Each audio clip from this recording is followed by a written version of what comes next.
Welcome, everyone, to Music Junkies, a podcast about people sharing extraordinary stories about how music has impacted their lives.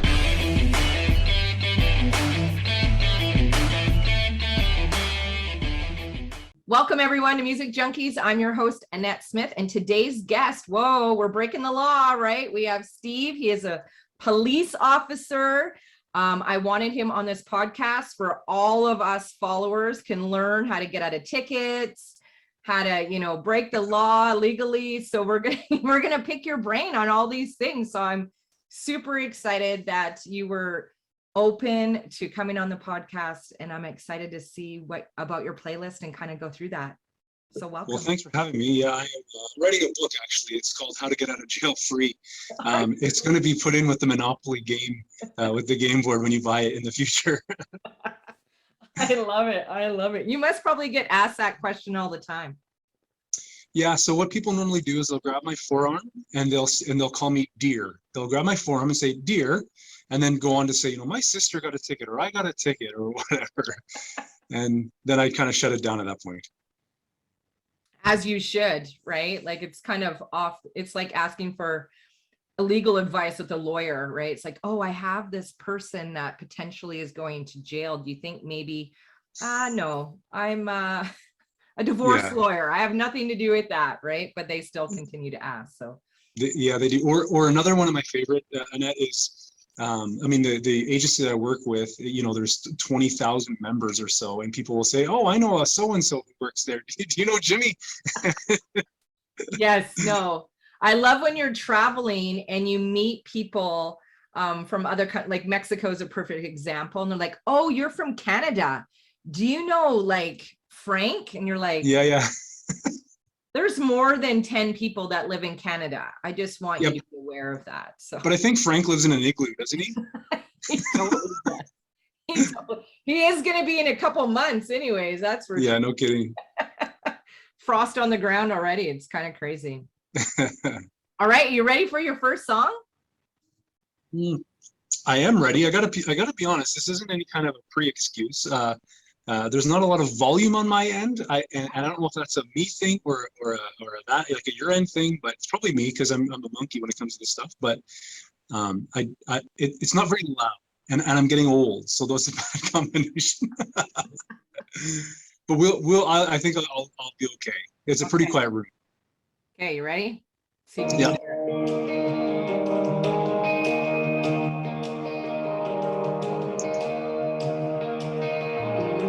Yeah, so Rattle.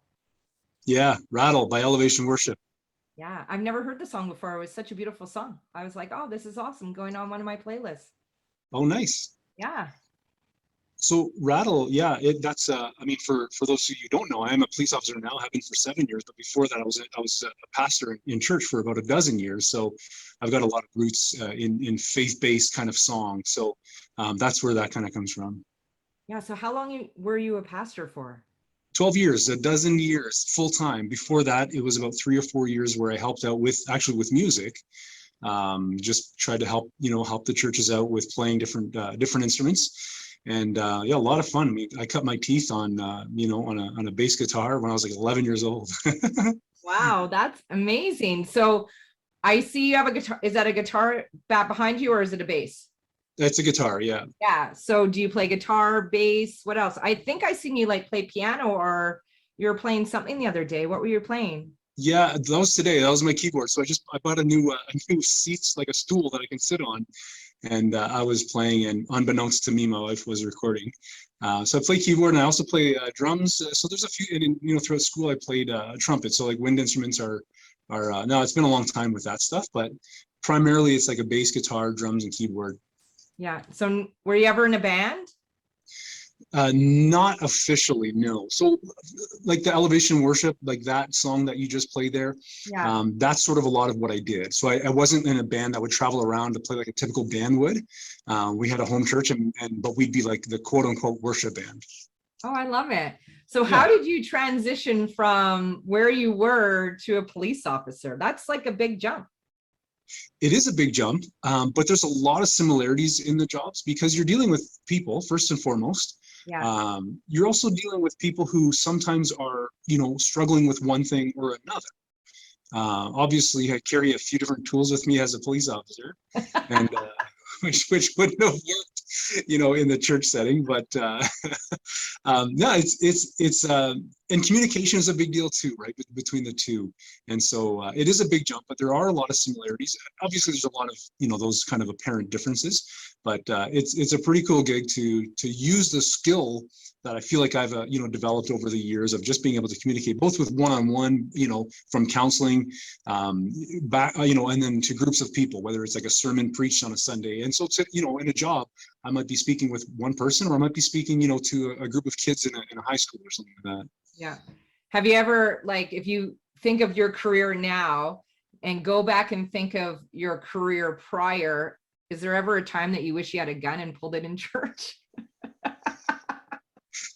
I don't think, is this where I can use a pass? I don't know. Even me saying that, I was like, oh.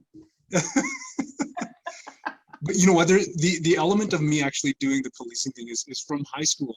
I sort of had two avenues in mind, and pastoring or policing. Those were the two things I wanted to do. Doors opened up, so I walked through the pastoring door, and it was a great. I really enjoyed ministry. Like anything, it comes with challenges. But as I turned early 30s, and now I'm some 4 years old, and and so I just didn't want to live with a what if. I just thought I don't want to turn 65 years old and because I'd see police cars out and about, I'd see officers, and I think, man, what if I did that? And so I just wasn't okay to retire with a big what if looming in front of me. So I didn't want to apply when I was like 50 something, so I thought I'd throw my hat in and we'll take it from there. I did, so here I am. I love it. I love it. Starting something new later on in life. It's not even that later. Once we get to 40, it's like you don't feel 40. You still feel like 28, mid 30s, So true.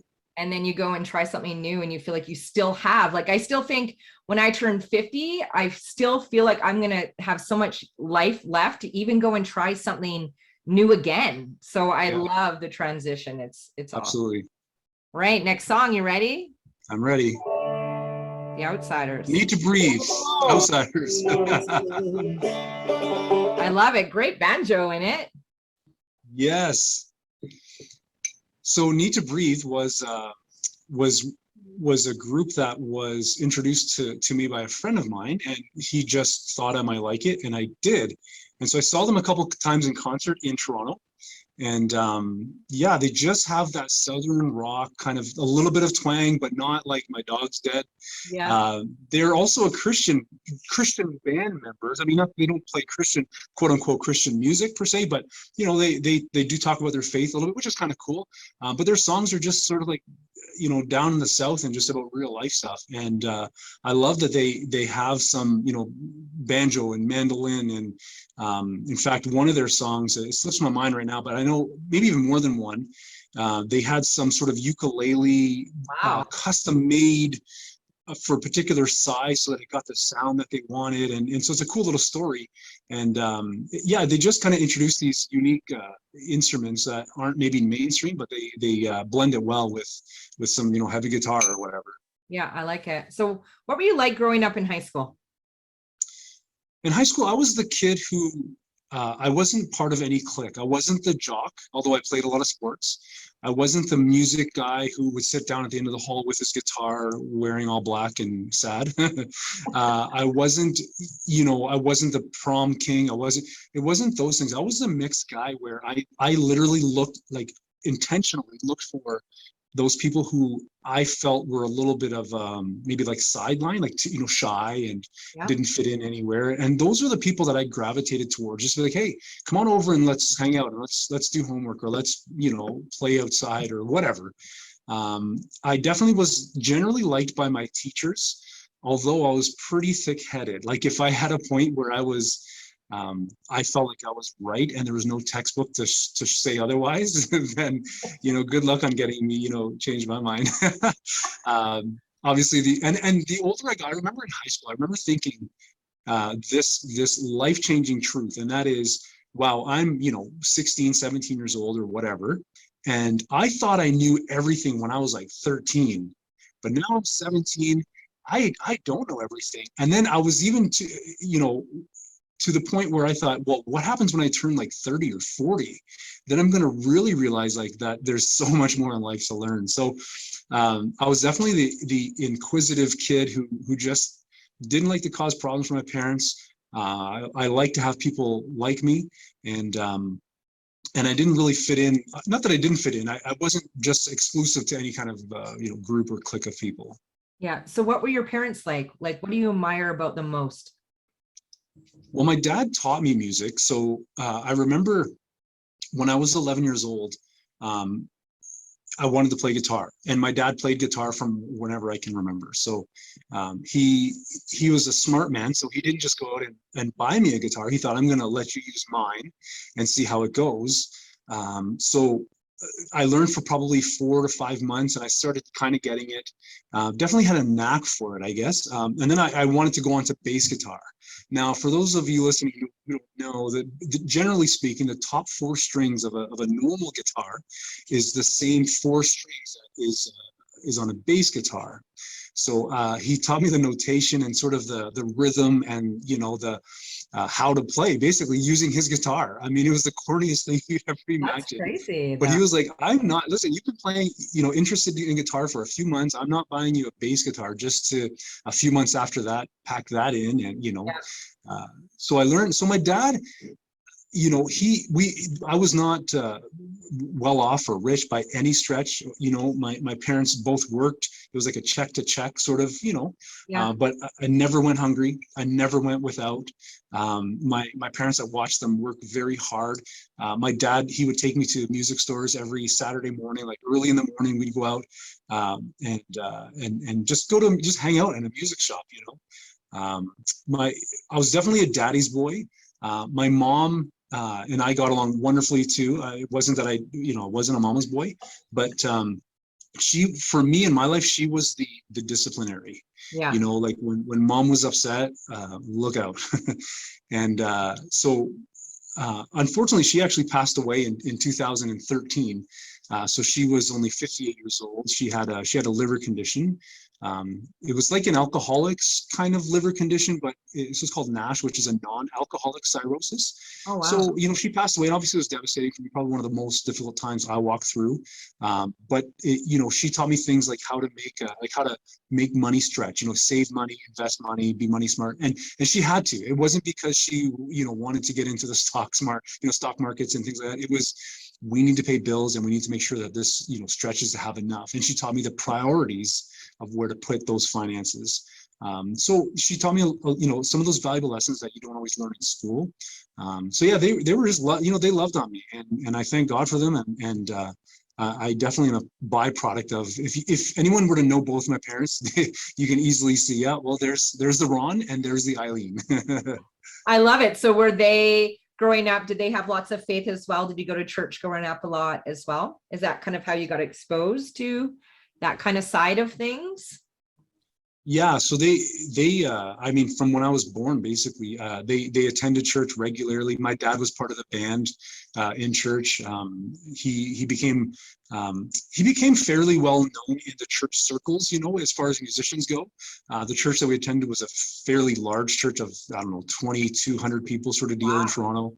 Yeah, so growing up like that, it was definitely kind of ingrained in me from a young kid. I do remember as a young teenager, though, sort of making that determination. I almost felt like my parents at one point just kind of took their hands off of that, the faith aspect, and just thought, yeah, listen, man, this is up to you now. This is, do you want to go to church? Yes or no? We're not going to force you anymore. And there was a time where I was definitely not interested in going to church so much. Thankfully, it didn't last too long, and I made my way back, and and here I am now. I love that they gave you the choice. Most parents don't. It's like, you're going, this is what we're doing on Sunday, buckle up, go get dressed, right? This is what's happening. So I admire them for doing that. That's to allow you to have your own choice, especially at probably, the worst choices we make at that time of our life, right? Those years. It's like so easy to go and do the opposite of what our parents want. I love it. All right, next song. How You Like Me Now? Yeah, Yes, the heavy. I love it. You have a great song or story for that? Not much of a story. Actually, I think I heard that song first by watching one of my favorite shows on Netflix is called Suits. Oh yeah, I Um, love it. yeah, good, really good show. To me, it's a thinking show. It's not just a mind-numbing and I like those too, where you just sit back and you can sort of do other things around the house with the TV on and still sort of appreciate those mind-numbing. But Suits for me was something where I actually had to pay attention to and watch, and I just love the storyline. And that was one of the songs where, I mean, and if anyone watches watches that show, you know that there's a lot of like what I would call lyrical slam dunks, Yeah. where they, it's like the mic drop, that typical mic drop, and then that song played, how do you like me now? So I sort of just kind of gleaned to that song from watching Suits. I love it. How would your friends describe you? Extremely positive and probably too happy. Yeah. Yeah, I can do one of two things usually. Don't get me wrong, I get down and out like anyone else. I have scraped literally the bottom of the barrel when it comes to things like depression. I've never been diagnosed with PTSD, but I know that something is up there and all that. But I'm thankful for a good support, first and foremost with my wife and my family and extended friends. So I know what that is like, but for the most part, I choose to be, as much as I can, to be very positive. So I either annoy the heck out of people, or I influence them to brighten up their own selves. Because happiness, it's been said, happiness is a choice, and I believe that, but to an extent. So a quick example, like when my mom passed away, I could not have chosen to be happy in that moment. Yeah. However, the regular day-to-day stuff, I think we can sort of choose to stay on the high road for the most part. So my friends would probably say annoyingly positive. I love it. And I 100% agree. I think happiness for the most part is a choice. You are choosing, and I love music because it's a state changer. So if you know how to change your state, then go do it. So why do so many people no, I just want to be down? Why the hell do you want to be down? Like, what's wrong with you? Like, what is serving you being down? And people say, well, you get more pleasure. Like they're either getting more pleasure or pain from what they're doing. Like, yep. I'm sorry, but when you're down, that's the last person I want to be around. I don't want to go be around my husband when he's down. It's like, oh my God, you're still in my light. Like, stop. Yeah. Like, go be positive. I'm reading this really cool book right now, and the first chapter is about high fives. So it's like you get up in the morning, you high five the mirror because you need to high five yourself. It's actually really cool. I've only been doing it for 2 days. I just started reading the book. But I love it. I love the concept of it, right? Because people do wake up. Our kids are grown, but people that, have young kids, that's what their whole world in the morning is like a nightmare. Right. When people tell me their morning, I'm like, oh my God, that sounds like a nightmare. My morning is not like that. Our kids are grown up and moved out of the house. I'm so glad that that's not my nightmare anymore. So I love that you said that, choosing to be happy. Mm-hmm. Right. It's so true. I love your playlist. There's so many interesting songs on it. So this one's a little bit low. I'm going to fast forward it just a little bit for you can hear. I did. Oh, yeah. Again, there were so many of your songs that I saved to my playlist because a lot of them I've never been exposed to, and I love them. Yeah. So that's James Arthur, right? Impossible. Yeah. Yeah. That's just, so that song was, I don't remember where I heard it initially, but I remember the sound of his voice and the backtracks with the music. It was just, almost haunting. And I remember I listened to that song on repeat. Do you remember back in the day, Annette, with tapes, like cassette tapes? You remember how they would wear out? If I was listening to the tape, it would have been worn out a long time ago. Yeah. I had it on repeat, and it was just such a good, talking about things that are impossible. And I liked how earlier you said when if I turn 50 or when I turn 50, I still feel like I can try something new. And I'm 100% with you there. I feel like at early 40s, if I wanted to be a doctor, if I really had that drive and passion to be a doctor, people would think you're nuts, man. You got to go to school for like an additional like 10 years. And well, guess what? 10 years is going to pass anyway. So whether or not I'm doing my study, if it's something that you're really passionate and you can cultivate that passion, then nothing is impossible. I mean, don't get me wrong. Listen, I'm a realist. I can't be Mr. Olympia no matter how hard I try. An NBA team anytime. Right, right. But a lot of times I think that we disservice ourselves by chalking things up to be, impossible.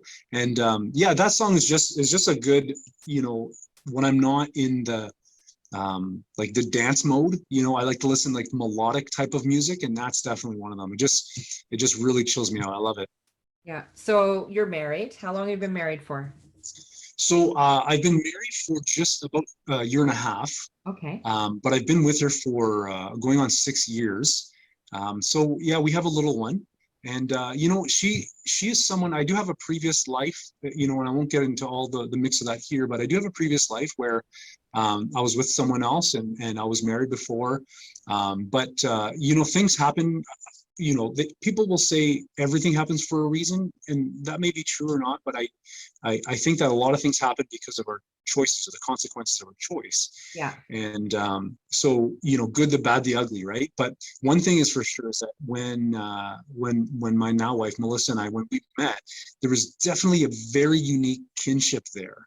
It was almost like a certain connection, like a certain, I don't know, it's really hard to explain.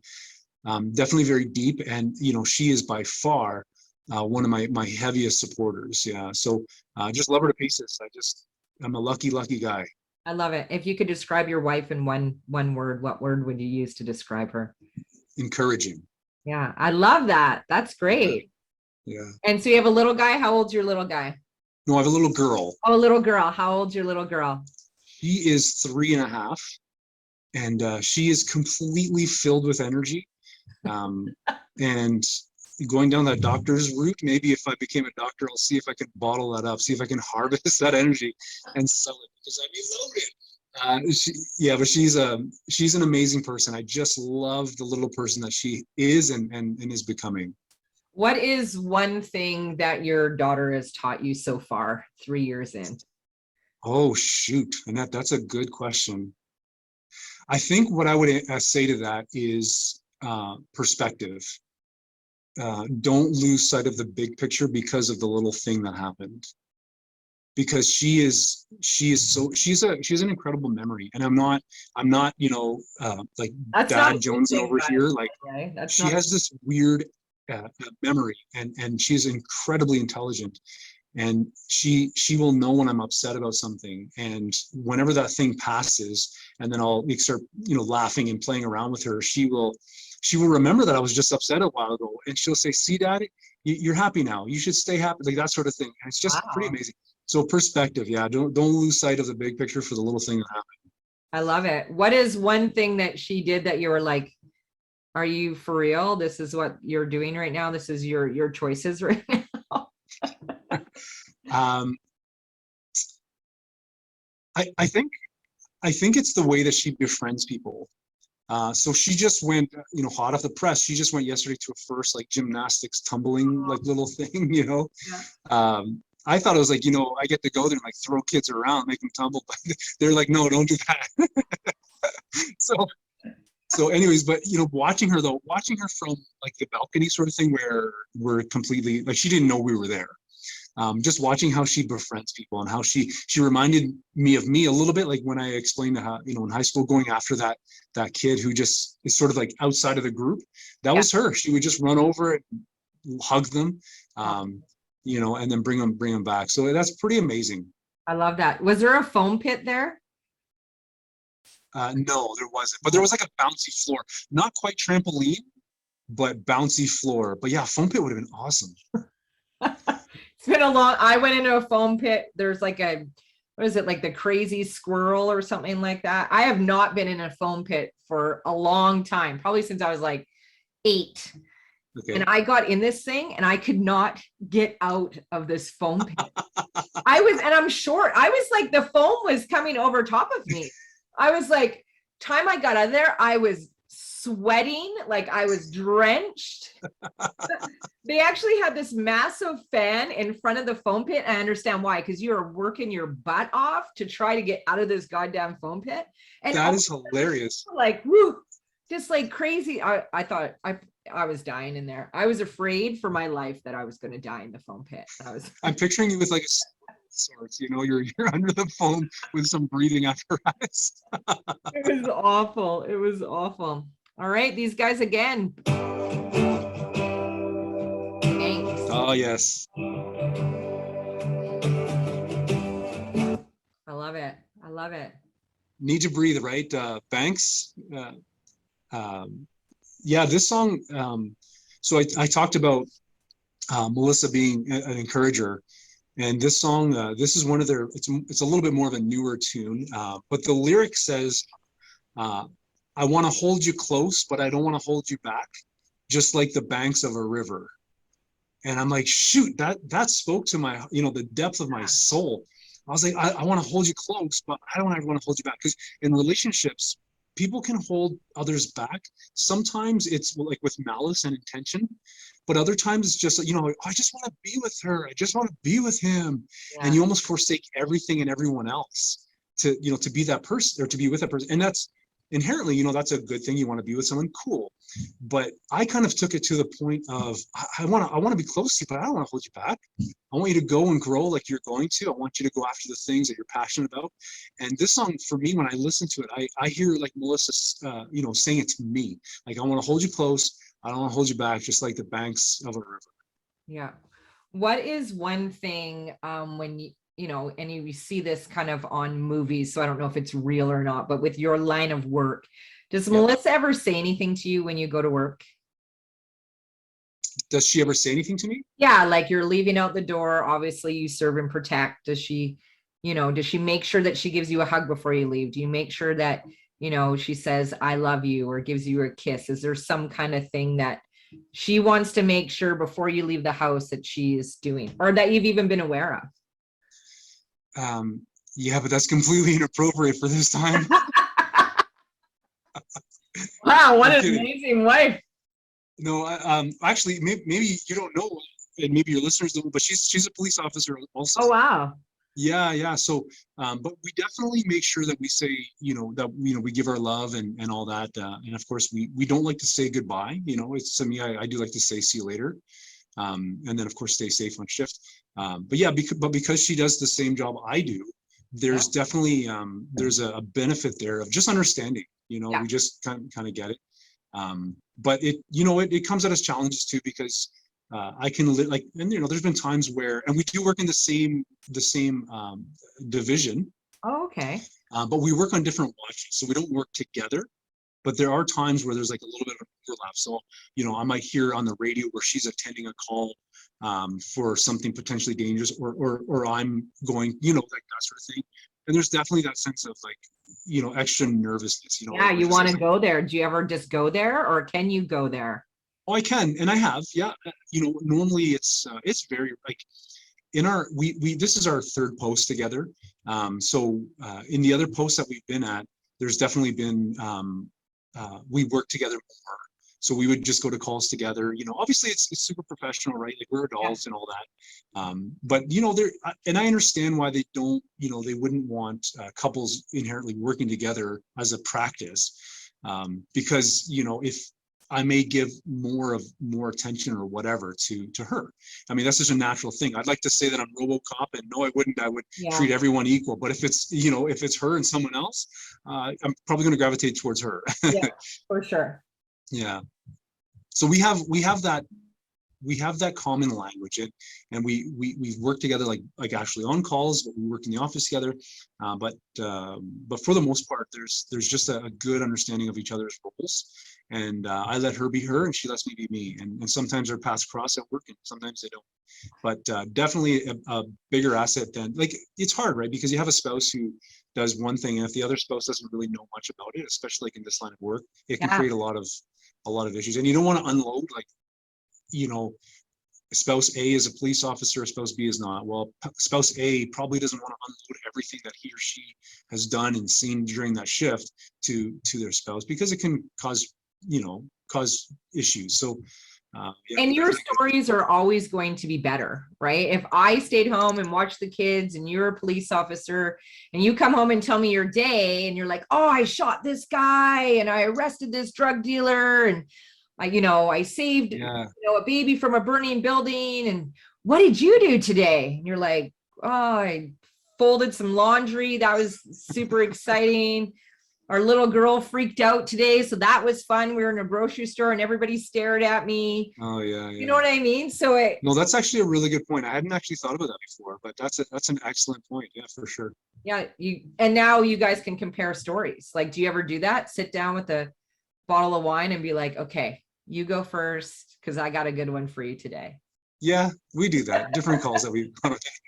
It's funny because sometimes, like, inevitably, they say that we will deal with the same X% of people in an area, right? It's usually the same, whatever, 100, 200 people, whatever it is. So sometimes it's funny when our stories cross and it's like the same person. And it could be like weeks later. I love it. I love it. Okay, slow rolling.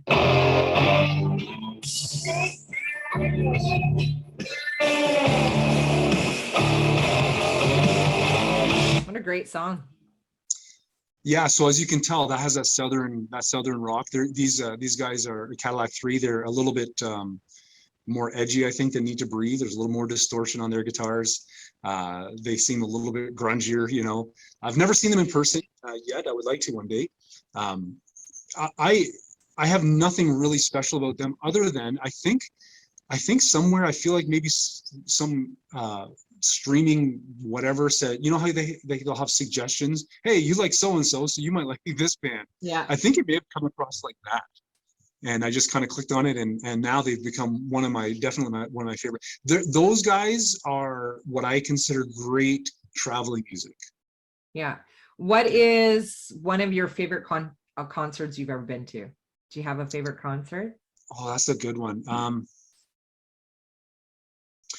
went to a City in Color concert at the Air Canada Centre in Toronto a few years ago, and so that one stands out to me because of the quality of a show that it was. I mean, and I'm a little bit of an audio geek too, so from the quality of the sound that I'm hearing, like where I was sitting way back, a friend of mine, I think a buddy of his sort of bailed on him last minute. He's like, hey, you want to go to this? I'm like, okay. So we went, and ironically, actually won a free CD there too. But I remember the quality, just Dallas, what's his name? Dallas, I can't remember his name now. Anyways, he came out and just strummed a chord on his guitar, like from nothing. And I just melted in my seat.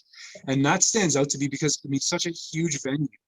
And such loud volume, but with such clarity, and just an overall amazing show. Yeah. What kind of music did you listen to growing up in high school? I gotta tell you, 80s kind of music, rocker guy, or? Yeah, I was into everything. When you ask me for a playlist, I'm like, I don't know. Like, what day is it? It's this day. Okay, then it's going to be this today. But I was probably more of a,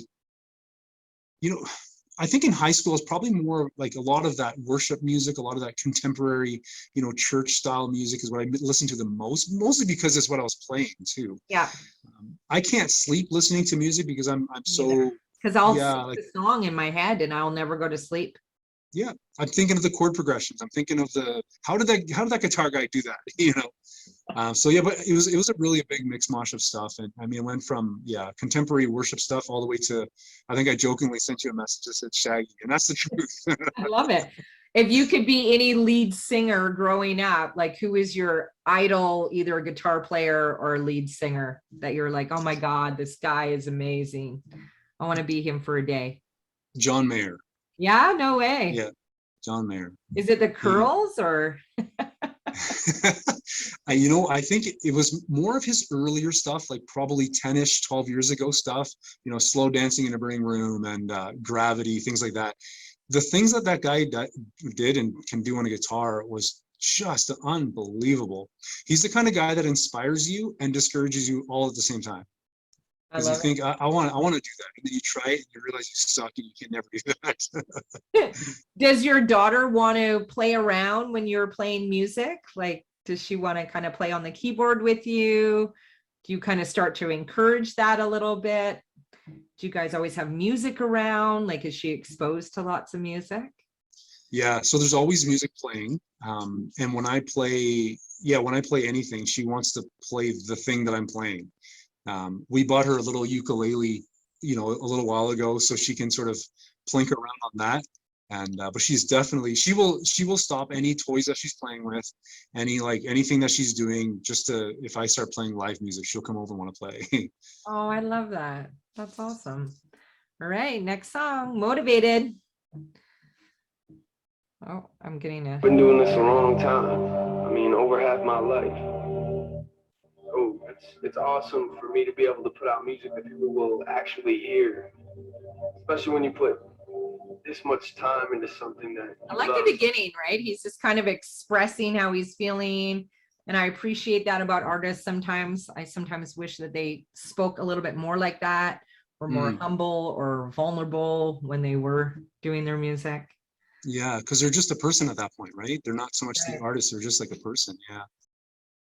So Motivated is so NF. He's a Christian artist who sings a lot about the depth of life, and he is, according to lyrically, he has gone through some stuff. But that particular song, kind of after that intro, it's a driven song. It's a great workout tune, actually, and even the title, Motivated, right? So it's like when and I love how earlier you said music can kind of set your tone and change the way you feel. That is so true. And when I'm working out, if I know that I'm being sluggish, this is one of the songs that I'll search for and play, and it can literally, and does literally, change the level of drive that I have, and it'll help me push through. I love it. So what is the worst physical pain you've ever been in? Either on the job, out of the job, just in general?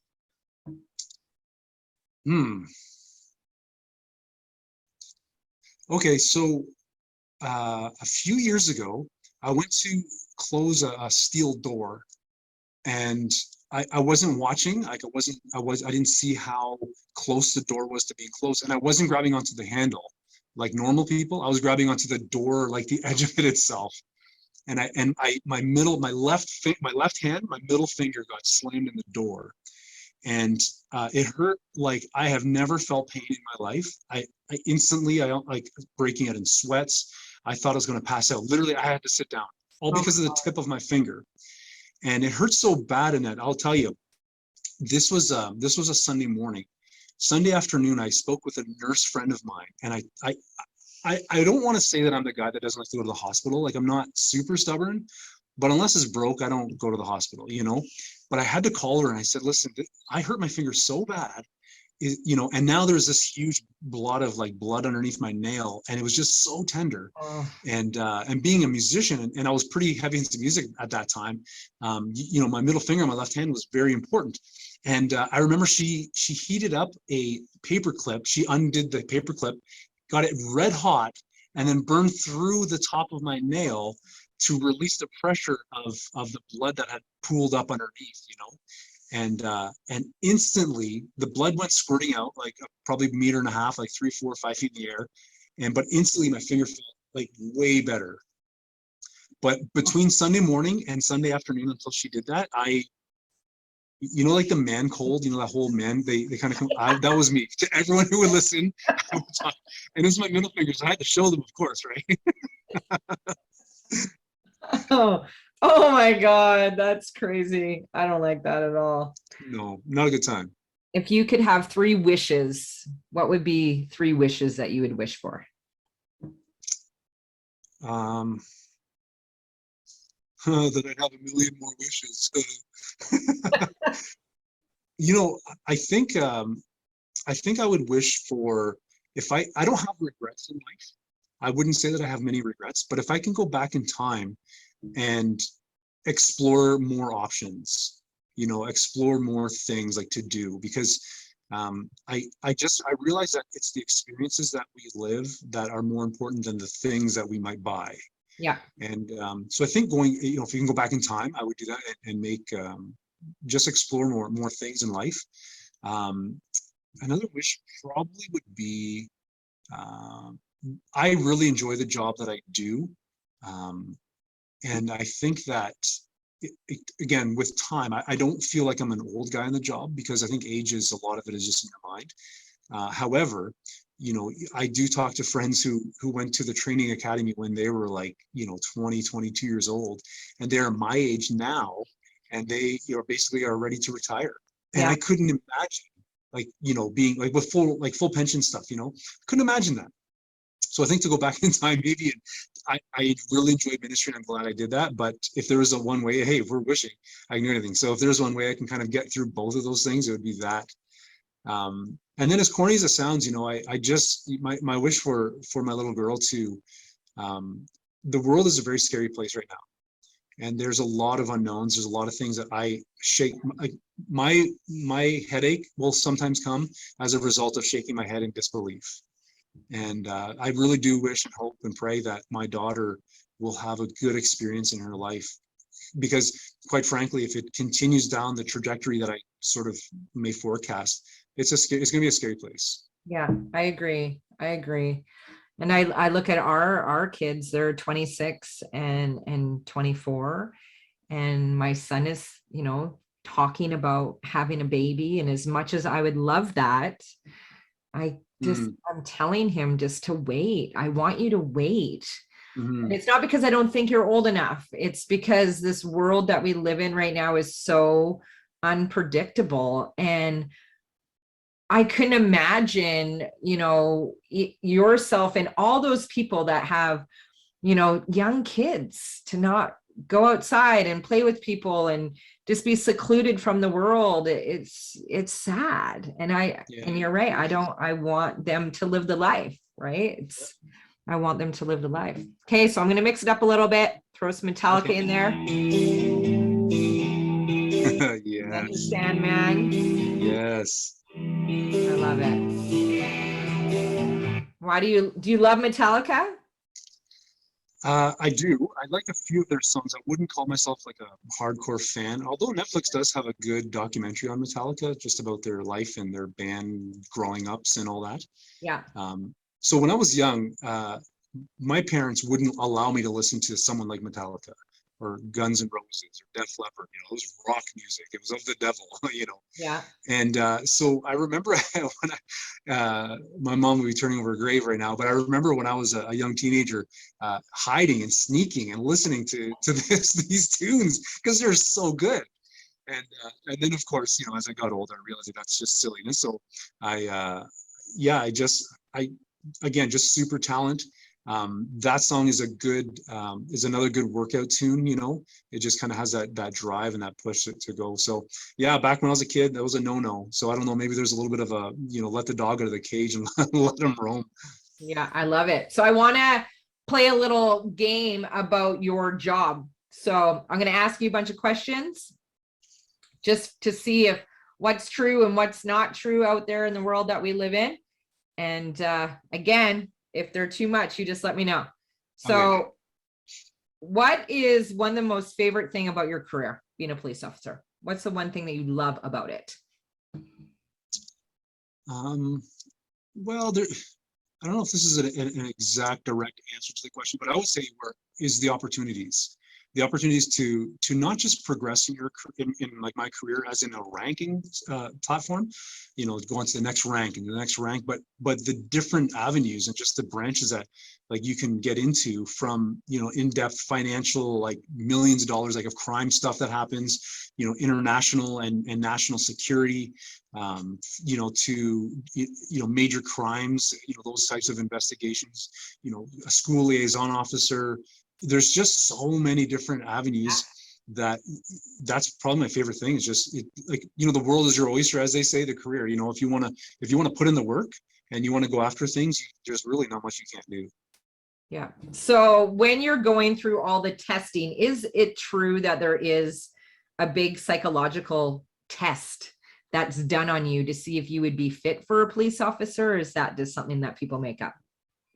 There is a psychological evaluation. Yeah, that's part of the process, that you meet with a psychologist, and there's a ton of questions that are asked. I want to say close to 400 questions. Wow. Now, these are very easy questions. Is your favorite color green? Click yes or no. It's just and I have zero idea like what patterns they may or may not look for. The only thing I would tell you is that people have often not been successful at that stage, which is, by the way, near the end. Like, you've passed everything else so far, and the agency wants you, and so it's definitely not a trick or anything like that. But what people will sometimes try to find patterns in their own mind, and they'll answer the question based on what they think the psychologist is going to want to look for, and that just creates red flags all over the place, apparently. Yeah. So what is the most common lie that you hear on the job? I've only had 2 drinks. Is it true that you can call 911 or a number, a police number, if you are being abused or something is happening in your home, but you can't necessarily speak what's going on, and that person on the other line will act like they're ordering a pizza?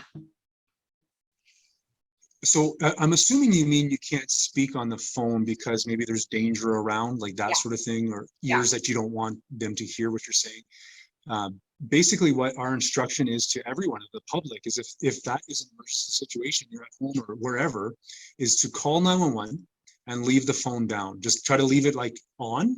You don't have to say a thing, because what's going to happen is your phone's going to get traced very quickly, and we will be dispatched very quickly, and we will get there. And that's enough grounds. We have to treat it in such a way where we think the worst is happening. So if Jim Bob did that thing where the phone is there, we find out the address through the phone lines, and we get there, and they're still, and normally what'll happen is the call taker, like the dispatch, they're listening, right? So it's giving them an opportunity. So if there's yelling or smashing of things or whatever, or things being spoken, they'll relay that to us right away. So if we need to, boot in a door to get into somewhere, then that's what we'll do. How long does it take you to trace a call? Well, if you call from a landline, it's immediately. They can tell, they can just click on it basically, and it shows where it's coming from, what the number is. A cell phone is a little more challenging because it uses cell towers. So, if there is a life or death or like an extreme emergency situation where we, like the one that we just talked about, we can ping the tower, and then it'll show us a radius of where that person is. And then this is within like maybe a minute. And if we need to get a hold of the service provider, which is shown on the dispatch's end, they can then pinpoint like where that person is a lot more accurately. Okay. So if you pulled somebody over and it was a female and she flashed her boobs to you, would you arrest them or not give them a ticket? Listen up, lady. Listen up. Yeah. So no, don't do that. Listen, I can only speak for my own. That's happened to me before. It has? It has. It has. Story. So yeah, just, doing traffic enforcement. And by the way, I don't anyway, like we don't work with quotas like a lot of people think. There's an expectation, like if there's not a lot of, like if there's not a lot of activity coming through like 911, we have an obligation to do preventative maintenance, right? To try to get out there and prevent accidents from happening. And sometimes that means traffic enforcement.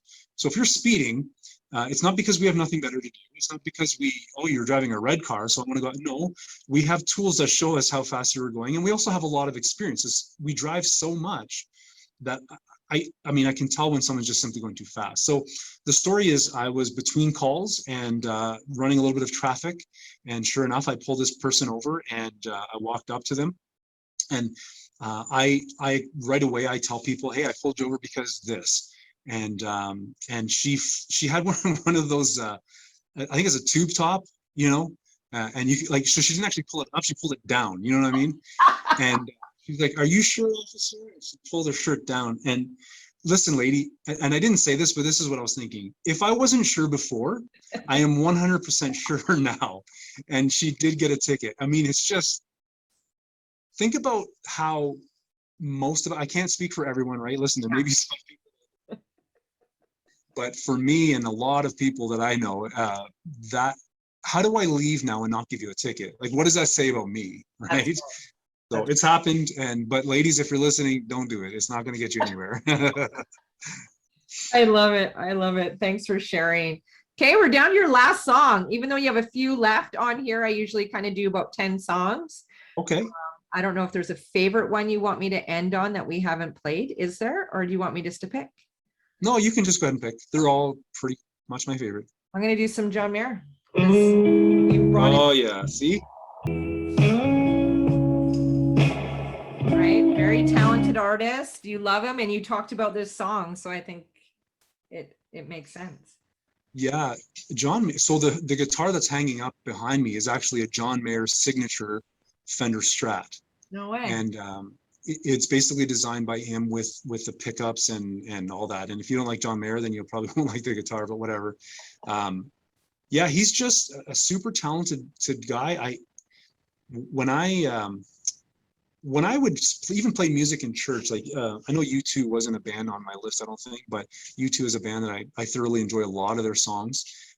There's a lot of riffs and a lot of things from certain artists that I have implemented into, if it's just like a musical portion of the service, and just also, so if there's anyone still listening to me gabbing on here, the music that I'm talking about is more, rock driven, contemporary popish. It's not like, some people think church music, they think of a big organ and that's it, right? That's not what was going on. So, but John Mayer, I would try to emulate his sound when I was playing electric guitar, just because I think it's so good. And I know that he had throat surgery a few years ago, and he had to take some time off of music, and he went down a little bit of an exploration path by doing different sort of more of a hick kind of country sound. And I wasn't a huge fan of that. I just, because I was sold, and I just love his older stuff. Yeah. So last question. And I want you to give some words of wisdom to everyone that's listening. What are some life words of wisdom from everything that you've been through growing up, transitioning from where you were to where you are now, where you see the world now? Do you have some words of wisdom to us? Oh, goodness. I would probably think and talk about, remember where you've come from. And I know that sounds a little bit cliche. Oh, don't forget your roots. And yeah, but what I mean by that is, remember where you came from to this point in time. And then you have to timestamp this point in time with the future. You've come through your hardest moments in your life, like the things that you thought you would never get through, the sad times, the times that made you so fiery mad, you wanted to punch a puppy, like the worst times that you've gone through, you've come through them, and here you are on the other side. Or maybe you're still in the middle of it. Winston Churchill said, if you're going through hell, keep going. And I've learned to, and I talked about this earlier with my daughter, like alluding to keeping the big picture there. When I'm going through something, I'm learning, and it's a hard lesson, but I'm learning to not let it get the better of me, and to think back to different things that I've walked through, and then to basically tell myself, I actually literally and audibly tell myself, Steve, you've gone through worse, you'll get through this. And I'll begin to think about the things that I've walked through, and then know that even I'm in the middle of whatever the muck that I'm dealing with at that moment, there will come a time when I will look back, and those feelings that you think are, they are real, but you think they're everlasting, they will dissipate. And then, I journal sometimes too, physically write. Physically doing things is, I think, very important to the connection in our mind and our emotions. I agree. And I physically write those things down, lessons that I've learned, and to grow from it. So, I know it's cliche, but remember where you came from, timestamp this moment of the stuff that you're going through, and know that one day you will look back on that and think, I became stronger because of it, or maybe I have a scar now from it. Well, you know what? Scars carry a story with them, and maybe your scar story can help someone else walk through their pain. Yeah, I love it. That's such good words of wisdom. I love asking that question because it's amazing after so many episodes of doing this, it really all circles down to kind of the same. Everybody kind of says generally the same stuff. And I love it because it just shows that we're all human. We've all been through stuff. We all made it through. We're going to get through it again. And I had so much fun today, Steve. So did I. Thank you for having me. Podcast. I appreciate you. Make sure you like, follow. I will give out your Instagram, his phone number. You can call him. You can go to his house, whatever you guys need to do. Yeah, do it. I dare you. He won't pull a gun. I promise. I promise. Like, follow, and subscribe to Music Junkies. I appreciate it. It's awesome.